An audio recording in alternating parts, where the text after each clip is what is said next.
Hello दोस्तों, आज मैं आपको सुनाने जा रही हूँ दो जिगरी दोस्तों की कहानी जो एक दूसरे पर बहुत ज्यादा विश्वास करते हैं।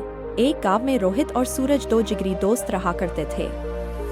गांव में उनके लिए कोई अच्छा काम नहीं था, इसलिए वो दोनों शहर जाकर काम करने का सोचा और अगले दिन काम की तलाश में निकल गए शहर की ओर। शहर गांव से बहुत दूर था। कई घंटों चलने के बाद दोनों दोस्त एक पेड़ के नीचे आराम करने के लिए बैठे।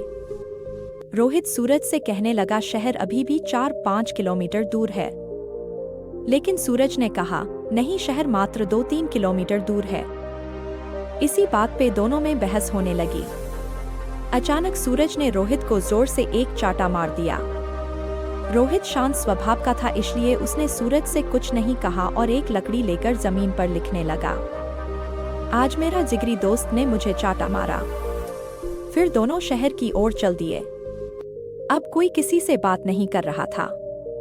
रास्ते में एक छोटी सी नदी आई जिसे उनको पार करके जाना था।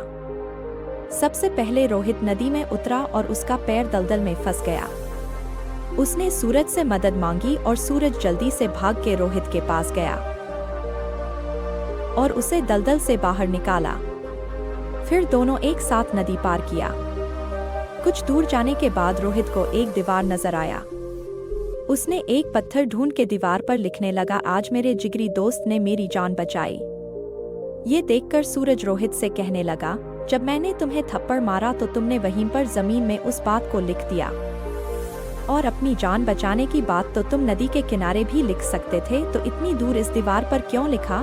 तब रोहित ने जवाब दिया कि किसी की बुरी बातें या बुरा करा कुछ भी अपने मन में जमा करके नहीं रखना चाहिए।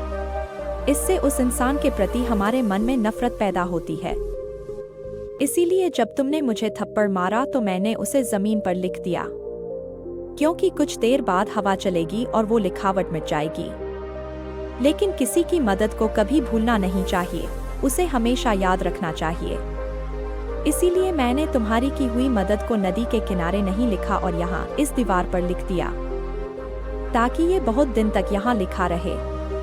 रोहित की जवाब सुनकर सूरज खुश हो गया और रोहित को गले से लगा लिया। फिर दोनों हंसते हंसते एक साथ शहर की ओर जाने लगे।